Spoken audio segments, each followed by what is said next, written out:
Como eu ia dizendo, hoje a gente vai falar de projeção ortogonal, tá? Mas antes de começar a falar de projeção ortogonal, eu queria só fazer algumas observações sobre o produto interno que foi visto na aula passada.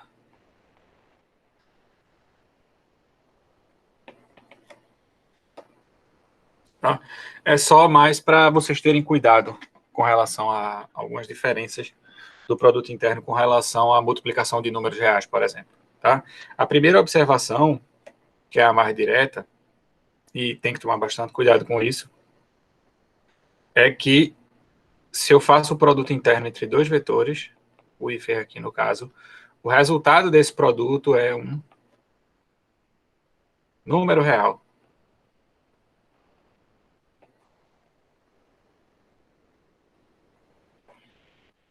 E não um vetor. Tá? Isso é algo muito importante que a gente precisa tomar cuidado para evitar fazer algumas besteiras, né? Então, quando se pede o resultado do produto interno, isso não vai ser um vetor que tem certas propriedades, não. Isso vai ser um número e calculado do jeito que a gente fez na aula passada, né? Você tem coordenadas, multiplica as coordenadas e soma. Se você souber as normas e o ângulo, você calcula o produto das normas vezes o cosseno. Então, é um número real e não um vetor. Tá? É um objeto com característica diferente daqueles elementos que a gente está multiplicando. A segunda propriedade é que, lembra que a multiplicação de números reais, ela é uma operação associativa. O que significa dizer que, se eu faço com números reais o produto de A com B, e depois eu multiplico isso por C, o resultado disso é igual ao de A vezes o produto de B com C. Isso é uma propriedade conhecida da multiplicação de números reais e que permite a gente escrever só A vezes B vezes C, sem necessariamente explicitar qual a ordem que a gente está fazendo essas duas operações, porque no fim das contas não importa, tá? Mas, quando a gente está falando de vetores e de produto interno, então, o interno V interno W, em geral, é diferente de U interno V interno W. Tá? Primeiro, um detalhe importante sobre o que eu falei, né? Aqui eu estava falando interno, interno, interno, só que tem que tomar cuidado, porque quando a gente coloca dois produtos assim em sequência, esse aqui, por exemplo, ele envolve dois vetores, né? Eu estou multiplicando um vetor por outro. Portanto, isso aqui é um produto interno. E o resultado do produto interno, como a gente acabou de ver, é um número real, tá? Então, se a gente analisar agora esse produto aqui, eu estou multiplicando um vetor pelo resultado de um produto interno. Estou multiplicando o vetor para o número real. Portanto, isso aqui é uma multiplicação por escalar. Tá ok? Então, quando eu tenho dois produtos de vetores em sequência, eu preciso dizer a ordem em que eu faço. Por quê? Porque o que eu faço primeiro, naturalmente, vai ser um produto interno e o outro vai ser uma multiplicação por escalar. Tá? Se eu escrever só U, V, W, assim, né? Sem explicitar qual é a ordem com a qual eu multiplico, isso aqui não faz sentido. Tá ok? Uma propriedade que a gente viu a respeito da multiplicação por escalar é que, quando eu multiplico um vetor por um escalar, eu obtenho um vetor paralelo, né? Então, só para, vamos dizer assim, dar uma ideia geral de por que isso está diferente, né? Se eu multiplicar dessa forma, o resultado vai ser um vetor que é múltiplo de U, portanto, é paralelo a U. Já se eu fizer esse produto dessa forma aqui, eu vou ter um número que multiplica W, ou seja, esse vetor aí resultante vai ser paralelo a W. Então, a menos que U e V sejam paralelos e ainda outras coisas, esse valor vai ter que ser diferente, porque esses vetores não vão ser paralelos. Tá ok? Então, tem muito cuidado com isso, porque né? Deixa eu botar aqui em resumo. O produto interno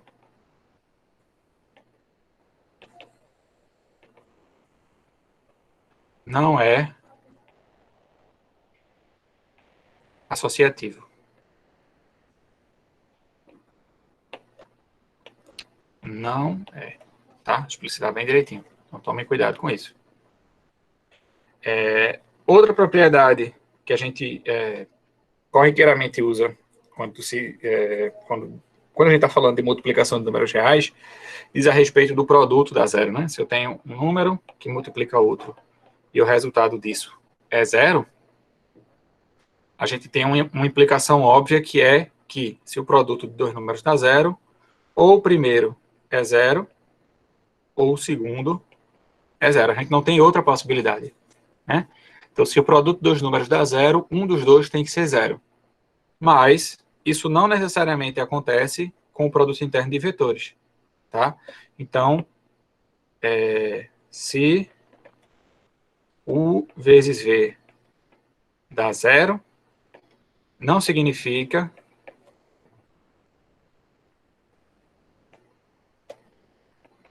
que U é o vetor nulo ou V é o vetor nulo, tá?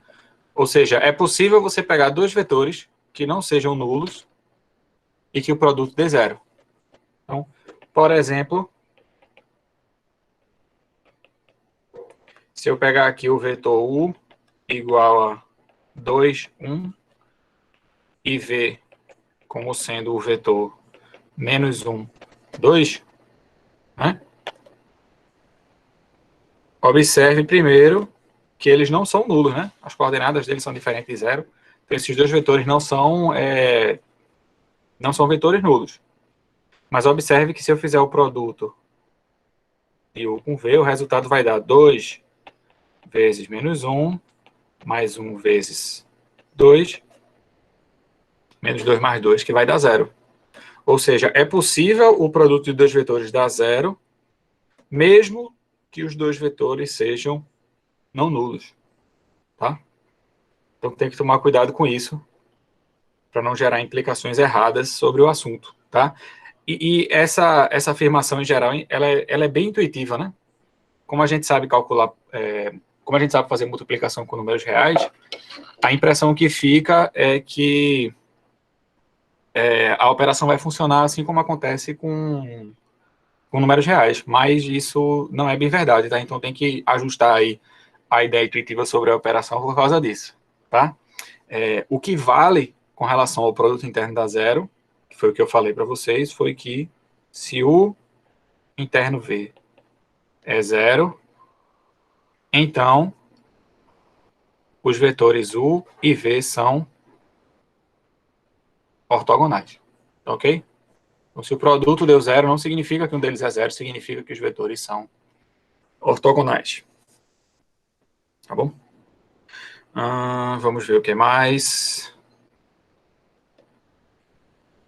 Ainda com relação a essa propriedade aí, a gente tem também no produto de números reais as chamadas leis de cancelamento, né? Que diz que se A é um número diferente de zero, e eu tenho que o produto de A com B é igual ao produto de A com C, já é uma coisa natural, né? Você cortar A com A e obter como conclusão que B tem que ser igual a C. Né? Essa propriedade aqui ela se chama lei do cancelamento para o produto de números reais. Mas ela também não vai funcionar para o produto produto interno de vetores. Tá? Em outras palavras, para o produto interno,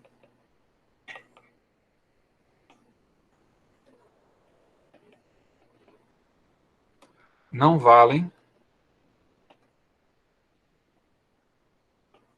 as chamadas leis do cancelamento. Tá? Por que não vale? Porque é possível. Deixa eu só explicitar aqui o que são as leis do cancelamento nesse caso, que é que se eu tenho o interno W dando igual a U interno V, isso não significa que W é igual a V, ou seja, nessa situação específica aqui, eu não posso cortar U com U, vamos dizer assim. Ok? E aí vem a pergunta, por que é que isso não funciona? Por que é que eu não posso cancelar? Primeiro, vamos encontrar um exemplo. Um exemplo simples que isso aqui funcione. Tá? Exemplo. Deixa eu ver. Tá, eu tenho U como sendo o vetor 2, 2. V é o vetor 1, 0.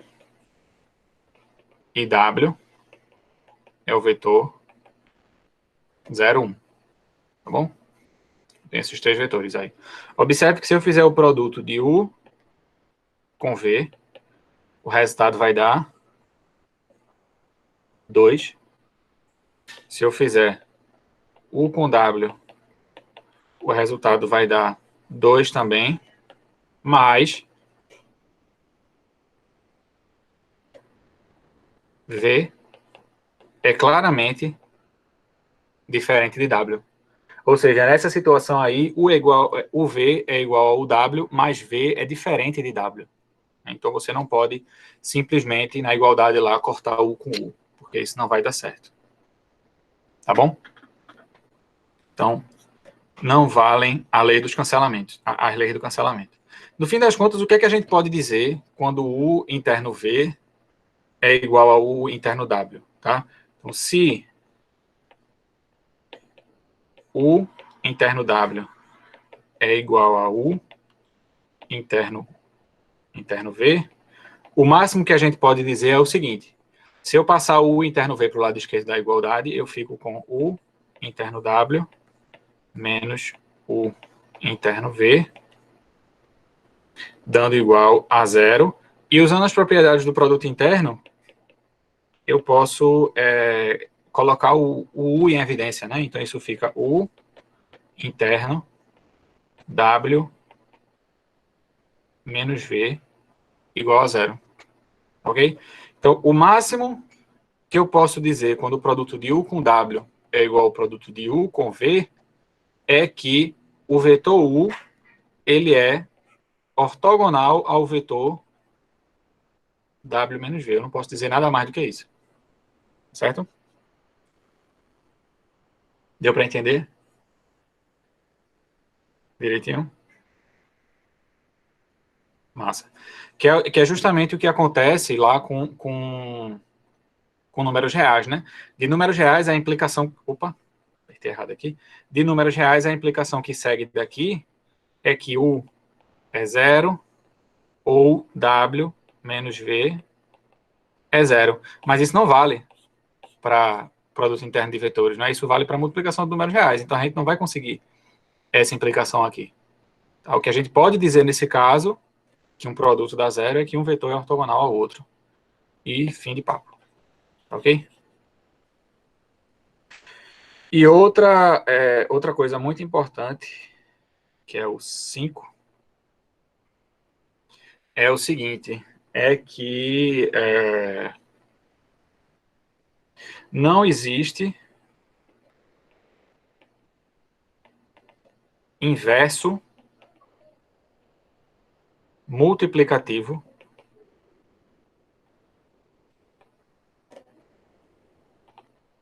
de um vetor. Em outras palavras, né, o que seria um inverso multiplicativo? É o que a gente, para números reais, a gente coloca, né, como se fosse 1 sobre V. Né? Isso aqui é uma aberração da matemática. Tá? Não se divide por vetor. Tá? Por quê? Porque para existir um inverso multiplicativo, a gente precisa de duas coisas. Primeiro, a gente precisa que exista um elemento neutro da multiplicação. Mas lembra que o produto interno é uma operação que pega dois vetores e retorna um número real, né?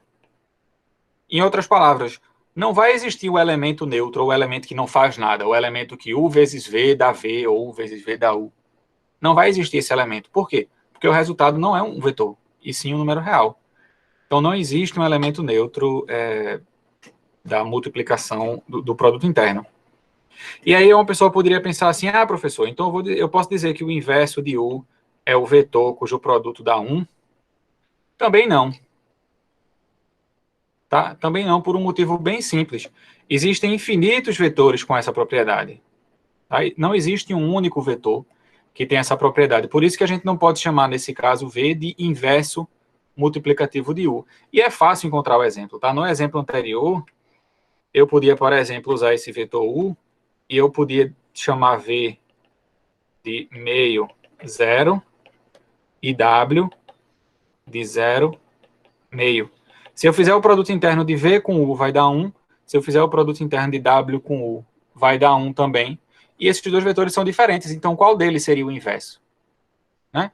Então, não existe inverso multiplicativo no que diz respeito à multiplicação do que diz respeito ao produto interno. Tá? Então, não existe o inverso de um vetor. Então, nunca que a gente vai escrever alguma coisa dividido por um vetor. E perceba que alguma coisa dividido por um vetor é completamente diferente de um dividido, sei lá, pela norma de um vetor. Tá? É completamente diferente. Por quê? Porque a norma de um vetor, se o vetor for diferente de zero, claro, a norma de um vetor é um número e eu posso dividir por um número sem problema nenhum. Tá? Então, isso aqui faz sentido. Mas isso aqui, de maneira alguma. Por quê? Porque não existe um inverso multiplicativo de um vetor pelo produto interno. Tá ok? Pessoal, espera só um segundinho, que tem uma coisa fazendo barulho aqui. Um segundo.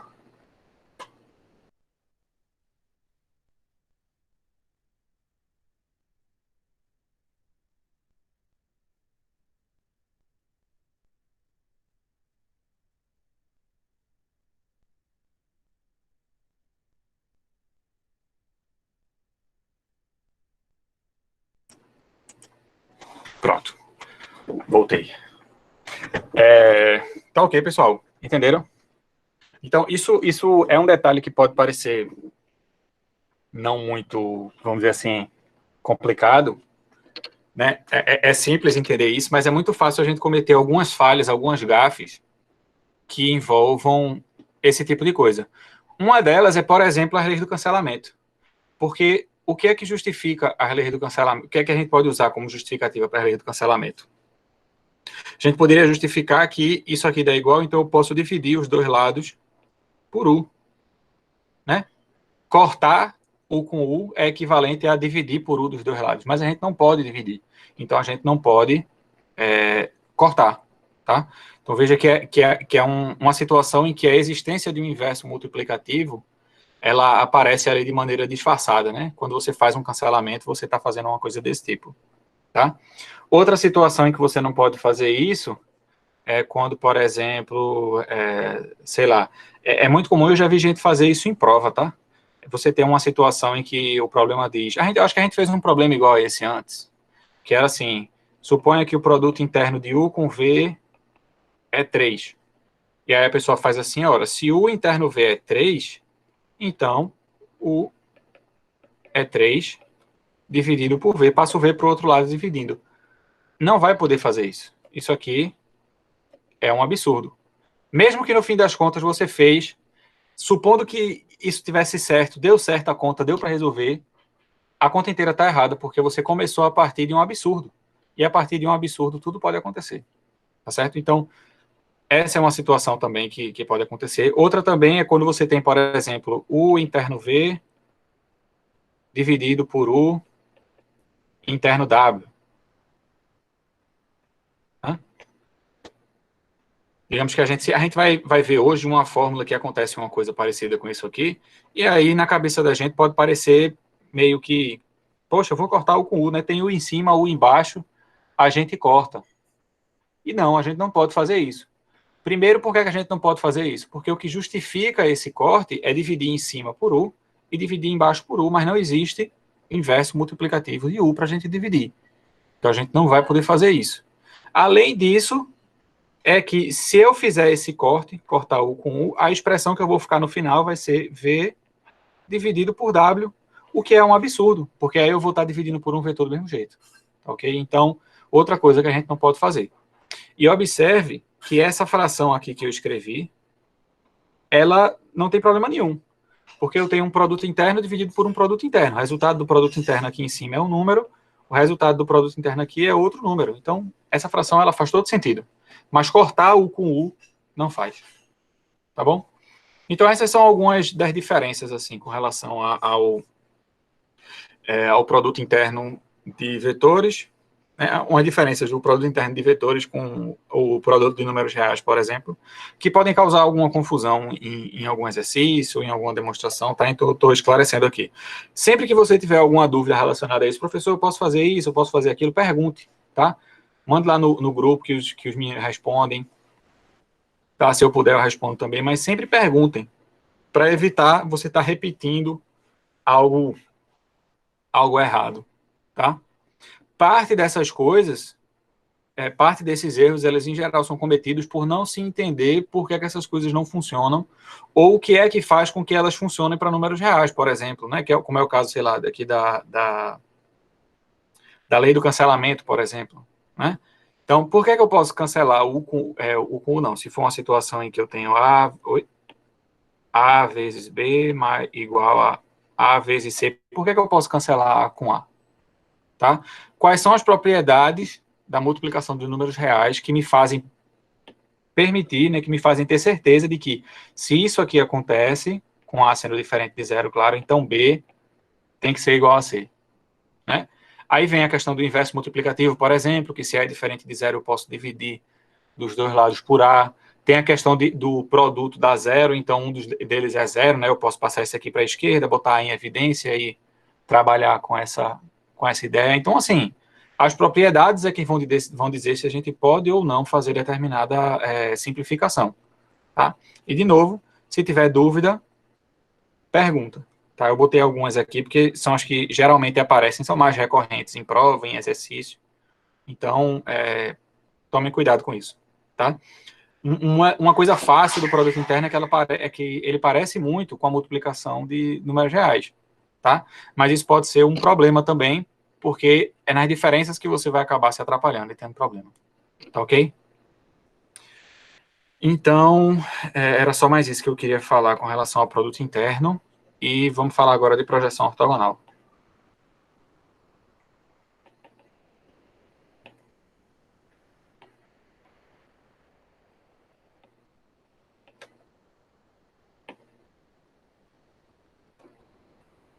Bom, projeção ortogonal é algo que eu imagino que a maior parte de vocês tenha visto alguma coisa relacionada a isso em física, por exemplo, né? É muito comum em física, eu acho que talvez lá na oitava série, e aí deve repetir isso ao longo dos outros anos do ensino médio, que você resolva problemas desse tipo, né? Você tem uma rampa, e aí nessa rampa se coloca um bloco para descer, né? Para deslizar sem atrito sobre essa rampa, e aí você quer saber qual é a aceleração desse bloco, né? E aí, o que é que se faz lá no curso de física, lá no ensino médio? O que a gente faz é o seguinte, a gente precisa computar, saber qual é o peso do bloco, né? Naturalmente, a inclinação aqui também. E aí, o que é que a gente faz? A gente pega esse peso e a gente decompõe ele em duas partes. Uma parte, ela favorece o movimento, né? Que é essa aqui. É uma parte paralela à direção do movimento, que eu vou chamar aqui de PX, só por simplicidade. Outra parte é a componente do peso que faz força aqui na rampa e que no fim das contas ela não vai interferir no movimento, né? Não vai gerar aceleração para o bloco. Então essa parte aqui é a PY. E aí quando a gente quer saber a aceleração desse bloco, o que é que a gente faz? A gente decompõe essa força em duas partes, né? Levando em conta esse ângulo aí, e aí essa parte aqui é massa vezes a aceleração, porque é só essa aí que vai interferir no movimento. É você sabendo qual é a massa, você bota o valor da parte do peso que favorece e resolver o seu problema. Tá? Então, projeção ortogonal é simplesmente pegar uma força, pegar um vetor e dividir ele em duas componentes. Uma parte paralela a um vetor e outra parte perpendicular. Tá? Na verdade, para ser mais específico, né, a projeção ortogonal é a parte que é paralela ao outro vetor. Tá? Então, essa é a ideia por trás de projeção ortogonal. É você ter um vetor, outro, e aí a projeção ortogonal é você descer esse vetor perpendicularmente na direção do outro vetor, obtendo assim a projeção ortogonal de um vetor sobre o outro. Tá, então, o que a gente vai fazer aqui é só dar uma definição formal e verificar que existe uma fórmula para calcular a projeção ortogonal. E aí a gente faz alguns exemplos e aí fecha a aula de hoje. Tá bom? Então, a definição é a seguinte. O que é a projeção ortogonal de um vetor sobre o outro? Então, primeiro, para a gente ter projeção ortogonal, a gente precisa que a direção sobre a qual a gente quer projetar seja dada por um vetor não nulo. Então, seja um vetor diferente de zero. Aí eu vou definir aqui o que é a projeção de um vetor sobre U. Então, a projeção de V sobre U é... Só um segundo, pessoal.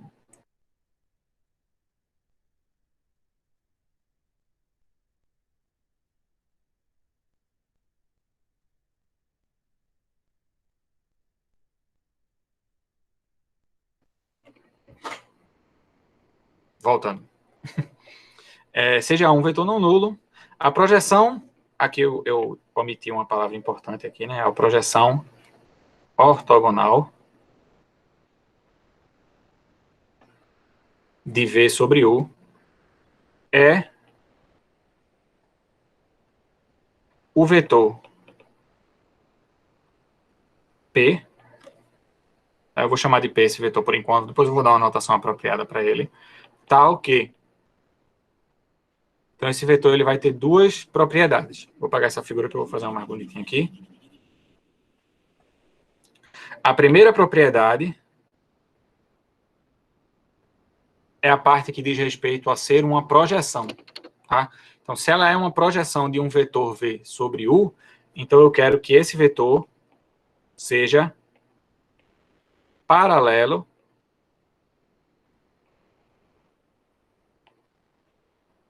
ao vetor U. Tá? Então, é aquela coisa, né? Eu tenho aqui o vetor V. Vetor V não, desculpa. Esse aqui é U. Vou botar aqui o vetor V. V. U. Eita, não, ao contrário.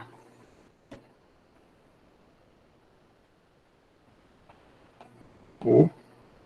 E aqui é V. A projeção, no sentido que a gente já sabe qual é assim, né? Então, a projeção, o que eu chamo de projeção ortogonal, o P, a quem a gente está se referindo, é esse vetor em vermelho aqui. Então, para ser projeção ortogonal, precisa ser paralelo ao vetor U, né, ao vetor sobre quem a gente está projetando. E a parte relacionada a ser ortogonal é a segunda propriedade, que diz o seguinte, que P é perpendicular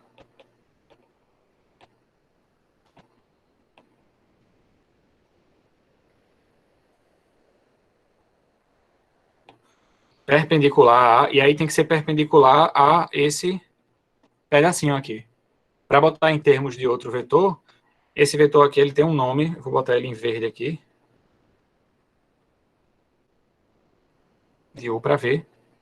Ele é o vetor V menos U.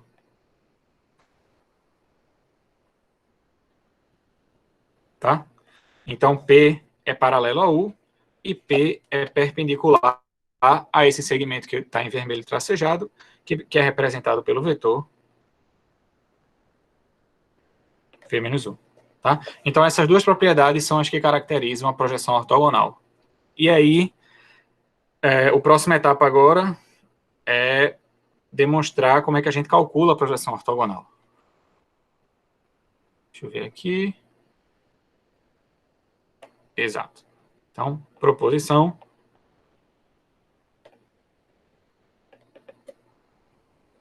Né? A projeção ortogonal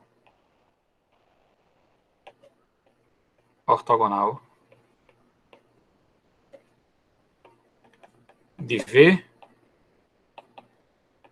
sobre U é dada por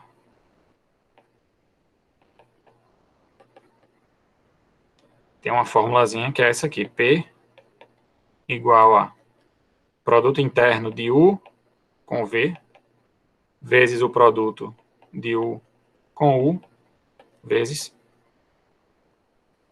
U.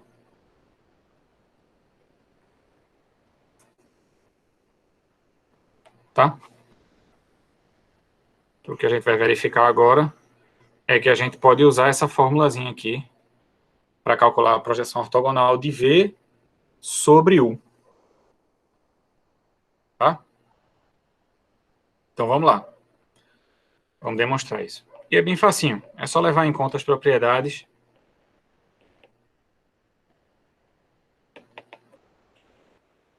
Tá? Primeiro, observe o seguinte. Que se P,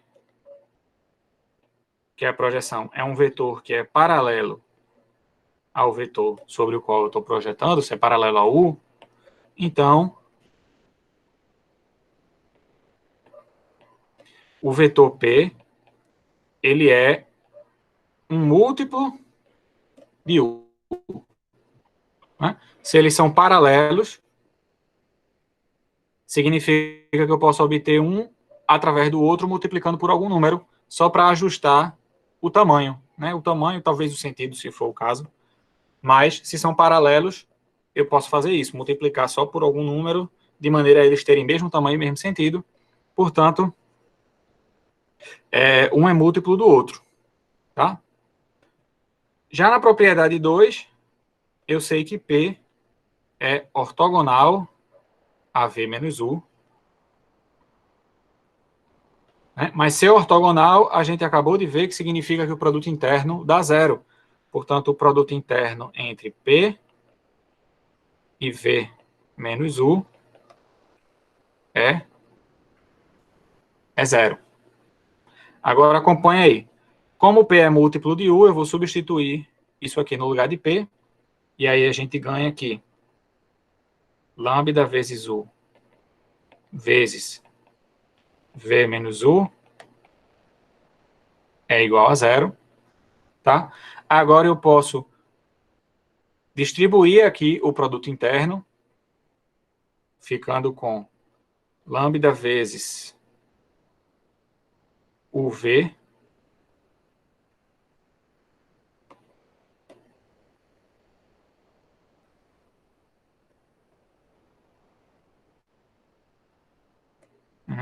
peraí que eu tô achando que eu fiz alguma coisa errada aqui.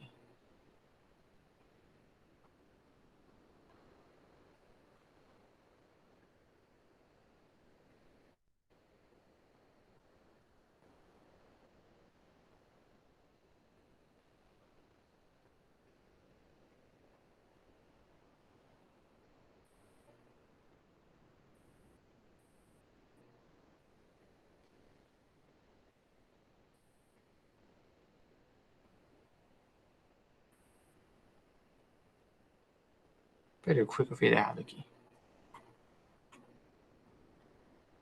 Hum,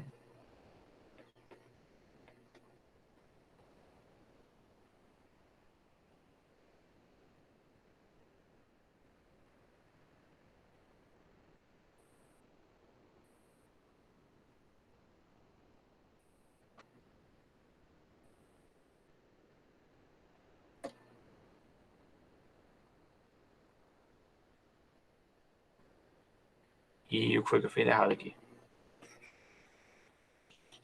Alguma coisa errada.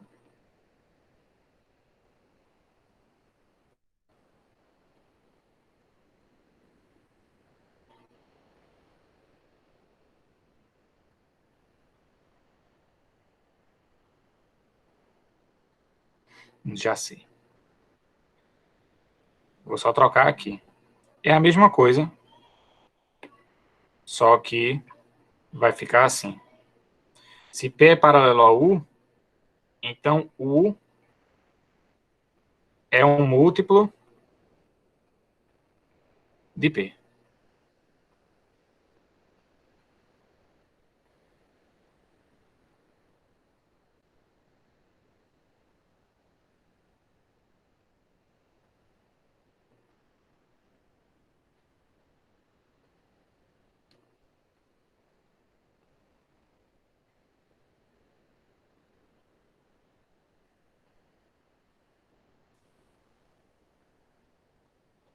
E peraí que eu vou pegar uma fila aqui. Só passa um tempinho de férias, aí esquece das coisas. Oi, Maria Elisa.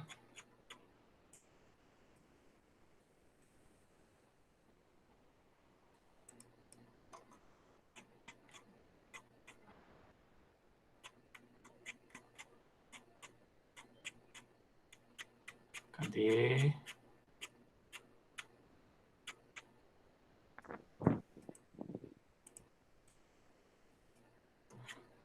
Produto interno.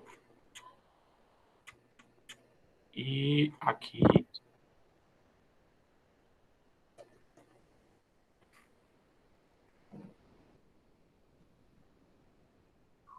Hum. Oi?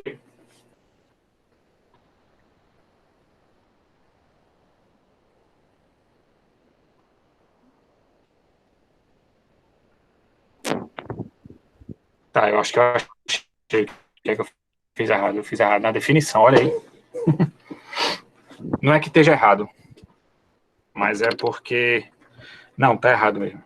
Foi aqui o que eu escrevi errado. Esse vetorzinho em verde aqui, ele não é V menos U, não. É V menos P. Por isso que não tá dando certo.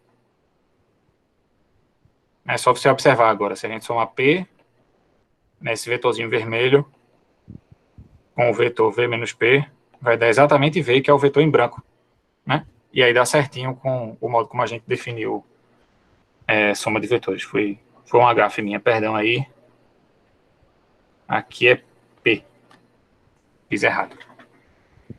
Tá bom? Agora vai dar certo. Deixa eu ajeitar aqui. P. Pronto. Aí aqui estava certo. P é lambda vezes U. E aqui é ortogonal a V menos P.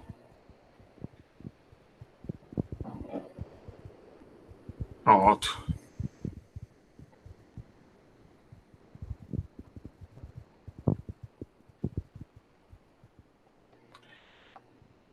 E na verdade, assim, P é perpendicular a isso, mas a propriedade é que V menos P é perpendicular a U.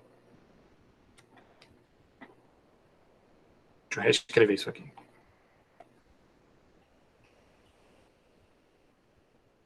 Pronto.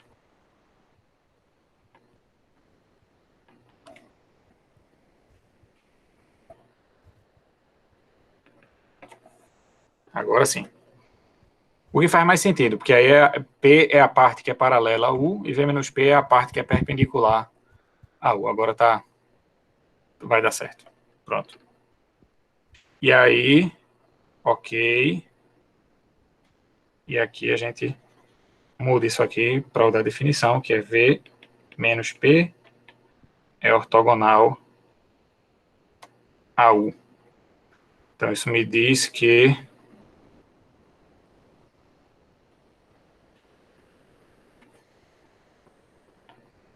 o produto interno de V menos P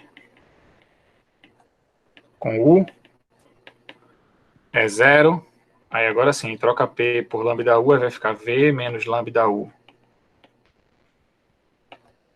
vezes U é igual a zero. Aplica a distributividade do produto interno e fica V vezes U menos lambda U vezes U igual a zero. E agora passa essa parte para o lado direito da igualdade e divide tudo e isola o lambda. Então vai ficar V lambda igual a V menos U, que é igual a U menos V, U vezes V, desculpa, dividido por U vezes U. Agora sim. Professor, o senhor poderia explicar do começo, desde a primeira propriedade, porque eu me perdi um pouco. Volto. Só para eu concluir aqui, que a gente quer descobrir quem é P, a gente descobriu agora quem é o lambda, então P é lambda, o V dividido por U vezes U, que é o U daqui. Então essa é a fórmula que a gente queria chegar. Então vamos com calma. Me confundi, me atrapalhei aqui. Tá? Vamos voltar logo primeiro para a definição. Então, a projeção ortogonal de V sobre U é esse vetor P aqui, que tem duas propriedades. Qual é a primeira? A primeira é que ele é paralelo a U, e a segunda é que essa sobra aqui, V menos P, ela é perpendicular a U. Ok? Ok, Davi?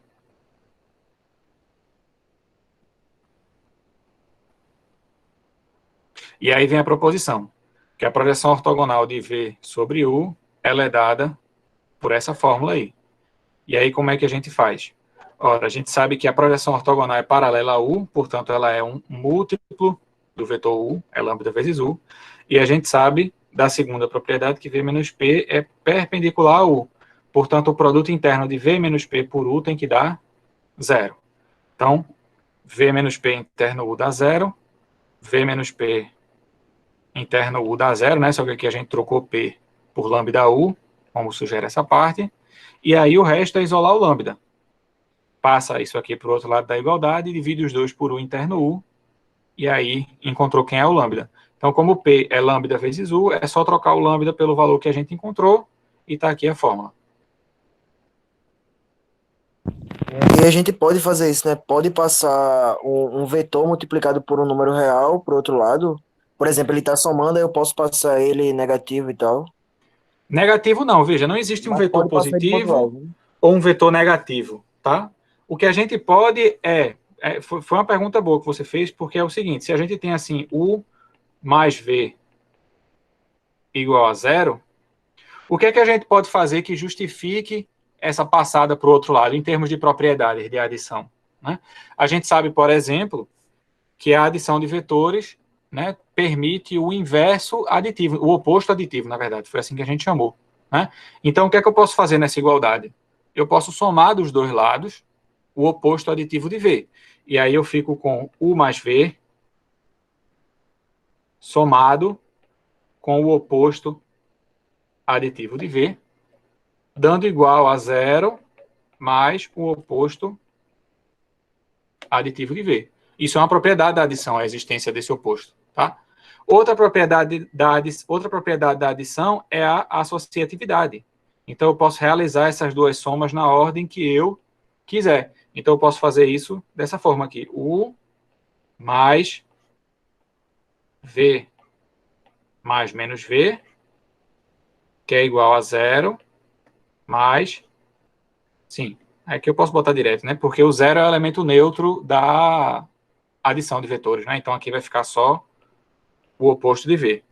E a última propriedade diz respeito ao que é o oposto aditivo, né? O oposto aditivo é aquele vetor que soma e dá zero. Então, aqui vai ficar U mais zero igual a menos V, U igual a menos V de novo, porque zero é o elemento neutro da adição. Tá? Então, aquelas propriedades lá da adição são as propriedades que permitem que eu possa fazer isso que eu fiz aqui, né? Esse resumido algébrico aqui. Que eu possa pegar esse mais V que está desse lado e passa para lá como menos V. Se eu tivesse menos V, passa para lá como mais V. Essa parte a gente pode fazer. Outra que eu fiz aqui que pode ter parecido problemático, né? É passar esse U interno U dividindo.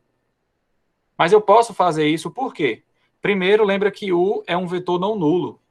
Né? Se U é um vetor não nulo, o produto interno de U com U é um número real e é diferente de zero. Por quê? Porque U interno U é a norma de U ao quadrado. Se U é não nulo, essa norma vai ser diferente de zero. Então, eu posso dividir. Então, nesse caso aí específico, é mais simples ainda, porque eu tenho números reais. Eu estou dividindo por um número e aí dá tudo certo. Ok? Ok, professor, entendi. Por se tratar, por exemplo, quando você multiplica dois vetores e tal, vai ter um número real. Então, Sim. por se tratar desse número real, a gente pode passar ele dividindo ou multiplicando. Isso. A gente pode trabalhar com ele como se ele fosse um número real, porque ele é um número real. Né? Então, se ele for diferente de zero, eu posso dividir, eu posso passar para o outro lado somando e eu subtraindo. Né? Tudo que a gente faz com números reais, a gente pode fazer com esse número. Só não pode fazer quando é um vetor só, né? Por exemplo, U. Eu não posso passar U multiplicando ou dividindo, né? Por exemplo, aqui você não podia cortar U com U. Por quê? Porque no denominador você está dividindo por um vetor e isso não faz sentido. Dividir com vetor. Tá? Então, eu não posso cortar U com U nesse caso. Entendeu? Entendi, Por isso que eu professor. estou Muito dizendo assim. obrigado. Por isso que eu estou dizendo assim, é uma facilidade o produto interno parecer com um conjunto com um produto de números reais, mas assim, pode ser um problema também se você não tomar cuidado com as propriedades, tá? Tudo que vale, vale por causa das propriedades. Por exemplo, essa coisa de passar para o outro lado subtraindo, vale por quê? Por causa das propriedades da adição, né? Então, qualquer outra coisa relacionada a produto interno só vai valer se você conseguir justificar através das propriedades que a gente viu. Ok? Então é isso. Resumo da ópera. Se eu quiser saber quem é a projeção, vou botar assim P, e a anotação para projeção de um vetor sobre o outro, que em geral é usada, o livro ele usa outro, eu vou colocar aqui só por uma questão prática, ele coloca assim, projeção de U sobre V. Eu quero fazer V sobre U, então é o contrário. De V sobre U. Outros livros colocam assim, projeção de V sobre U, tá? E a gente pode encontrar quais são as coordenadas desse vetor projeção fazendo produto interno, de U com V, dividido pelo produto interno de U com U, vezes U, que é equivalente à expressão U interno V, dividido por norma de U ao quadrado, né? U vezes U é a norma de U ao quadrado, que multiplica U. Então, a gente tem essa fórmula aí para calcular a projeção ortogonal. Tá? Dessa forma, a gente pode resolver vários problemas aí. Então, vamos ver só um exemplo onde a gente utiliza essa fórmula aqui. Então, um exemplo é, digamos que U é o vetor 2, 1 e V é o vetor 4, menos 1. Tá? Então, vamos calcular aqui quem seria a projeção de V sobre U. Ok? Então, quem seria aqui a projeção de V sobre U? Seria produto interno, é aquela coisa, né? Sempre escreva a fórmula para ficar na cabeça. U interno V dividido por U interno U vezes U.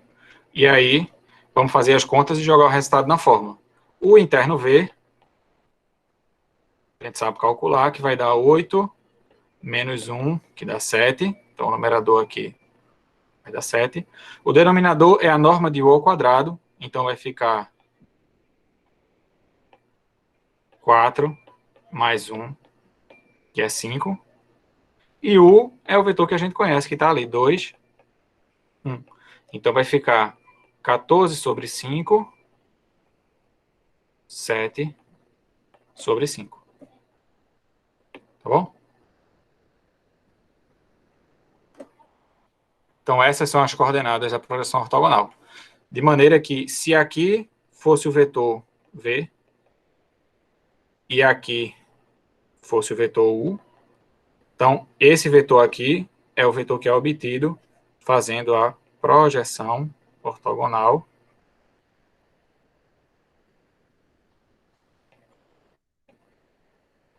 de V sobre U. Tá ok? Quando a gente falou do problema lá de antes, do bloco, em geral, a gente não está interessado em coordenadas, né? O que a gente quer é mais intensidade. Né? É tirar, por exemplo, o número que dá a aceleração do bloco. Por quê? Porque é um problema em uma direção só. A gente não quer saber qual a direção e o sentido da força. Né? A gente só está interessado na intensidade. Mas aqui não, aqui a gente tem como resultado o vetor. Se a gente quiser saber a informação sobre a intensidade, é só tirar a norma, né? Então, essa força aqui seria uma força cuja intensidade é igual à norma desse vetor. Então, só fazer a continha. Tá? Só para ver se vocês entenderam aí, para ocupar um pouco o tempo, façam aí, por favor, essa conta aqui, projeção de U sobre V. Primeiro, escrevam aí como é que vai ficar a fórmula agora, trocando U de lugar com V, e calculem e me digam quanto é que deu. Pode dizer aí no chat. Eu vou dar 5 minutos.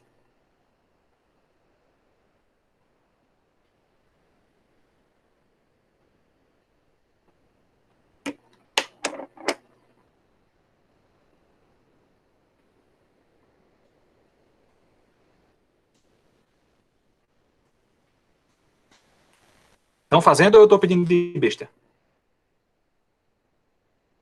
É melhor dizer Eu logo tô se eu estiver pedindo fazendo. de besta, porque aí a gente faz outra coisa. Mas façam. É sempre bom quando dá para aproveitar o momento da aula para fazer, né? Para não ter que fazer depois.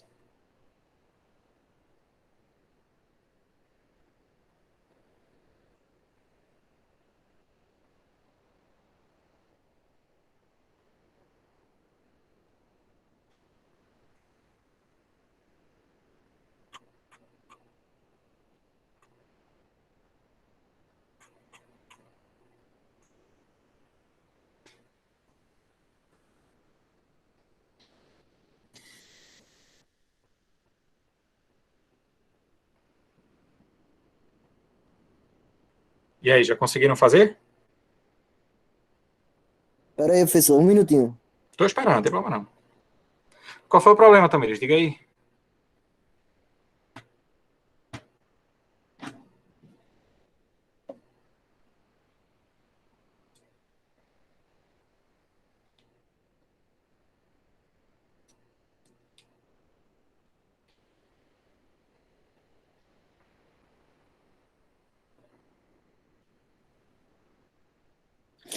Professor, tem um negocinho tapando aí as coordenadas de U e V.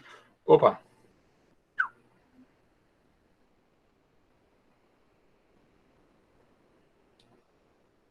Sim. Né? Pense nessa função, né, nessa fórmula como sendo uma função de U e V, né? Onde eu vou colocar coisas no lugar de U e V. Então, se eu fizesse projeção de A sobre B, como é que ia ficar? Ia ficar A vezes B sobre A sobre B vezes B, que multiplica B. Se fosse projeção, deixa eu deixar aqui para não perder os dados. Se fosse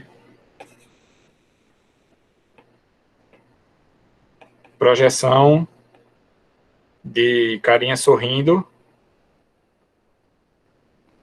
sobre estrelinha, o resultado seria produto interno de carinha sorrindo vezes estrelinha, dividido por estrelinha, vezes estrelinha, vezes estrelinha. Tá? Então, baseado nisso, como é que vai ficar a projeção de V, de U sobre V? Ok?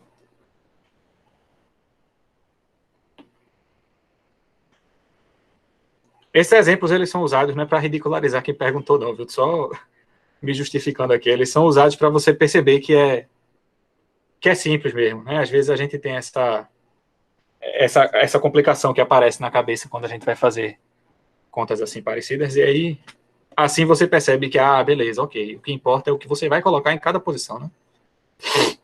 Professor, eu fui aqui, mas deu um número bem grandão, uma fração aí que... Deu quanto? Diga. A primeira coordenada deu 28/17, e é o x, né? E o y deu -7/17. Pronto, e qual é o problema? Então tá correto, né? Show. Não, tá correto, é outros 500, mas assim, o número O ser meu grande deu não é um menos problema. 15. Deu -15. Deu 28/15. Não, caramba. 28/15 menos 7/15. Tem certeza? Quanto é 4 ao quadrado? 16. E -1 ao Ah, quadrado? Agora vai dar 17 embaixo, não vai? vai dar 17. Pronto. Pronto. É esse tipo de coisa que você fazer exercício ajuda, né? Você pega a prática de fazer a conta e aí você, em geral, erra menos, né? E tomem cuidado com a utilização de calculadora, porque a cabeça fica preguiçosa.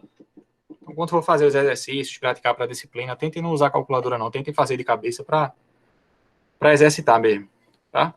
Então, assim, já que já tive respostas, se você não encontrou a resposta igual, tá certo? Não ache ruim. Aproveite que você errou para aprender como é o jeito certo de fazer, e aí você ganha uma habilidade nova. Mas se eu quero a projeção de U sobre V, eu quero produto interno de U com V dividido pelo produto interno de V com V vezes V. E aí é fazer as contas e dar a resposta. Fazendo as contas aqui, o produto interno de U com V a gente já calculou, que dá 7. A V com V é 4 ao quadrado mais 1, que dá 16, 17. Vezes V, que é 4 menos 1. Então, se a gente multiplicar aqui, vai ficar 28 sobre 17, menos 7 sobre 17. E acabou. Tá ok? Então, tentem observar aí quem fez e deu um resultado diferente. Tentem observar aí o que foi que deu errado, tá? Corrija, faça outro, para você pegar a manha e não estar errando por falta de prática, tá bom? Vamos fazer outro exemplo aqui.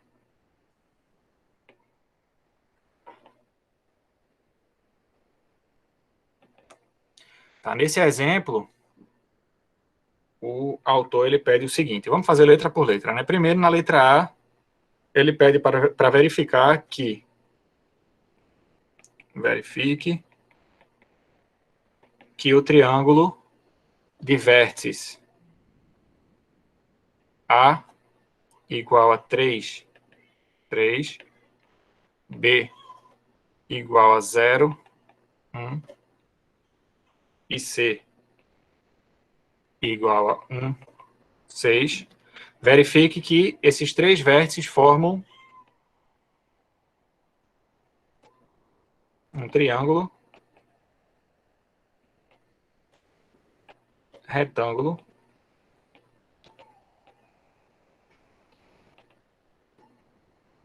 em A, ou seja, que o ângulo reto está no vértice A. E aí vamos fazer isso, tá? Então vamos fazer só um desenho para ajudar. Tem que tomar bastante cuidado com esse negócio de desenho, porque assim, o desenho ele serve para lhe dar uma ideia de como resolver a questão, mas por si só ele não resolve. Então tenham muito cuidado com esses desenhos que vocês usam aí para resolver a questão, para não tirar conclusões a partir do desenho. Tá? As conclusões elas vêm a partir da conta. Então a conta ela diz que é um triângulo retângulo e que esse vértice aqui é o vértice A, é um ângulo reto. Então aqui seria, sei lá, B e aqui C. E aí, como é que a gente mostra que esse ângulo aqui, de fato, é um ângulo de 90 graus? Então, o que a gente vai fazer é pegar os vetores AB e AC e calcular o ângulo entre esses vetores. Se o ângulo for de 90 graus, resolvido o problema. Tá? Só que aí, veja, como ele quer mostrar que tem um ângulo reto, aí é mais fácil do que isso, porque a gente já sabe que se dois vetores são ortogonais, o produto interno dá zero, tá? Então, vamos pegar os vetores primeiro, né? Quem é AB? AB é o vetor B menos A, que vai ficar 0 menos 3, menos 3, 1, menos 3, menos 2. Já o vetor AC é o vetor C menos A. E ele vai ser... Deixa eu botar as contas de outra cor.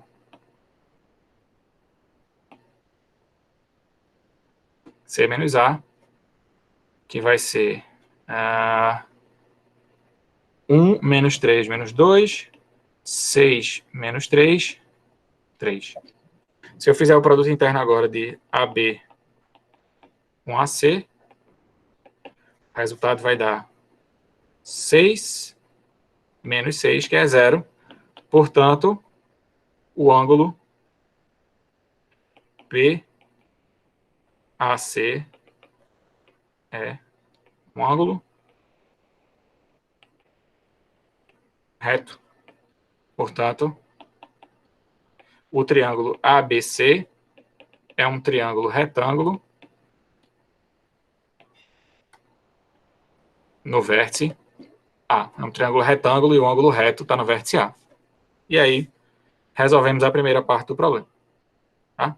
A segunda parte do problema, que o autor colocou aqui no enunciado, é para calcular a projeção do cateto AB sobre a hipotenusa. A projeção de AB sobre a hipotenusa. No caso,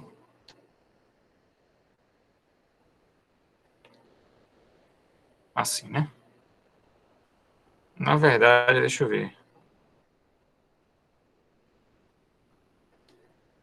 Eu vou adaptar porque para ficar mais fácil de tirar os resultados.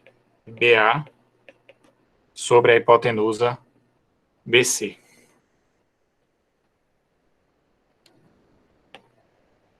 Tá? Em outras palavras, o que o enunciado está pedindo é para calcular esse vetor verde aqui. Né? Que é obtido através da projeção ortogonal do vetor BA sobre o vetor BC. Então, vamos fazer essa conta. Se eu quero a projeção de BA sobre BC, a fórmula já está pronta, né? Então, projeção de BA sobre BC vai ser produto interno de BA com BC, dividido por BC vezes BC.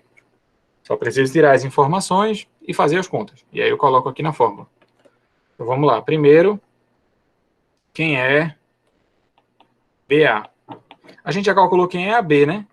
Então, BA é menos AB, que é 3,2. 3,2. Já BC é C menos B, que é... Cadê? 1 menos 0, 1. 6 menos 1, 5. Então, se eu quero fazer essa projeção aqui agora, aí vai ficar BA interno BC, que vai dar 3 mais 10, 13, dividido por BC interno BC, que vai dar 1 mais 25, 26. Tudo isso multiplicado por 1, 5. Então, a projeção, vou botar aqui embaixo, então, a projeção de BA sobre BC deu igual a 13 sobre 26 é 1 meio, então vai ficar 1 meio, 5 meios. Beleza? Então tá aqui a projeção, em outras palavras, né, as coordenadas desse vetor em verde aqui. E na letra C, ele pede uma última coisa aqui, que é determinar o pé da altura relativa ao vértice A.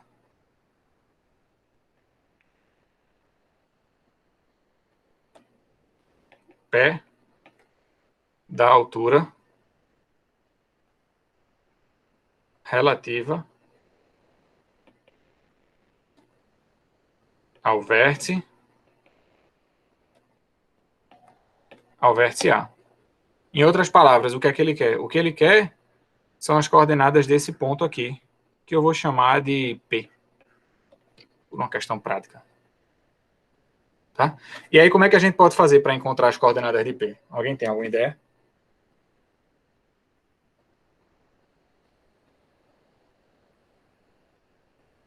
Ponto médio. Aí é o que eu falei a respeito da figura. Né? Olhando para a figura, você tem a impressão de que esse P está exatamente no meio do segmento BC. Só que isso foi uma mera coincidência. O problema em nenhum momento diz que esse triângulo é isósceles, por exemplo, para que esse ponto seja exatamente o ponto médio. Tá? É esse o cuidado que eu estava dizendo. Foi muito bom você ter dito isso.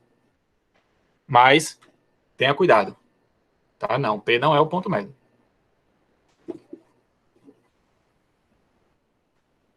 E aí, quem dá mais?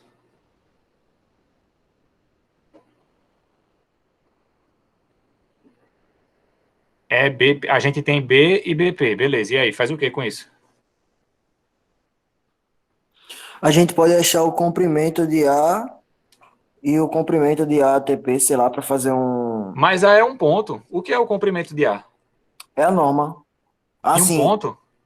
de AB, por exemplo. Pegava a norma de AB. Faz sentido, não? Faz. Mas como é que a gente vai usar a norma de AB para fazer essa conta, para achar P? É aí que Lembra que tá, a gente quer né? as coordenadas de P. É verdade, né? AB. Eu A teria que gente usa pensar mais. vetores. A gente não tem outra escapatória a não ser usar vetores. A gente tem B, a gente tem as coordenadas do vetor BP, então a gente consegue encontrar as coordenadas de P. Por quê? Porque P é igual a B mais BP. É simples assim. Né? Ou melhor dizendo, ou como Maria Elisa colocou ali, né? BP é P menos B. Eu sei as coordenadas de B, sei as coordenadas de PB. Fica sobrando só as de P. Eu posso chamar P de XY, por exemplo. Né? Vamos fazer desse jeito, já que foi sugerido.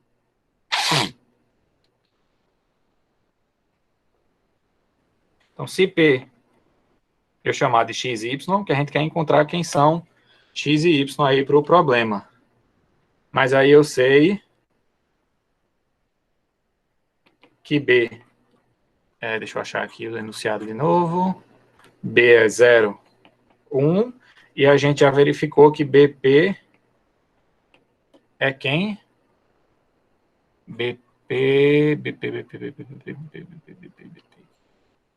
BP é 1 meio, 5 meios.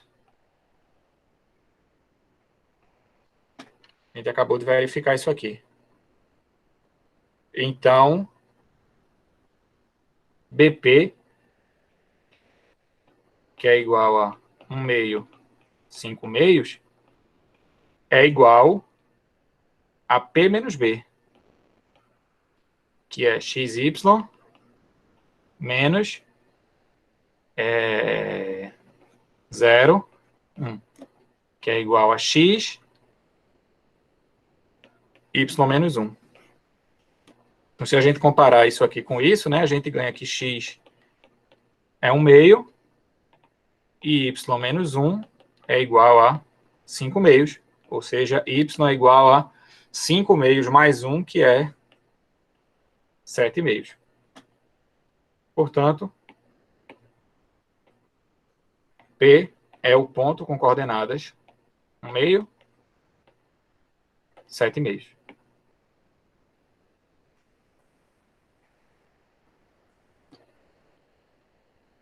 Ok? Deu para entender? Depois, se você ainda tem algum resquício de dúvida na cabeça em algum momento, esse é um exercício que o livro deu. Tá? Então, dê uma olhada nesse exercício lá, na parte de projeção. Ele está na página, cadê? Na página 36 do livro. Dê uma olhadinha direitinho e tente refazer, seguindo os passos que o livro coloca, para fixar a coisa na cabeça. Tá? Que isso é um exercício bem comum. E, de novo, façam os exercícios lá da parte de produto interno, dessa parte de projeção que a gente acabou de ver também. Tá? Essa parte de produto interno e projeção começa aqui, nas páginas 38 e 39. Tá? Então, façam esses exercícios aí, tenham bastante dúvidas, para que a gente possa melhorar com relação ao conteúdo da disciplina. E é isso, tá bom? Pratiquem o máximo que vocês conseguirem aí, nesse sentido. Tá ok? Alguém tem alguma pergunta para fazer? Alguma dúvida?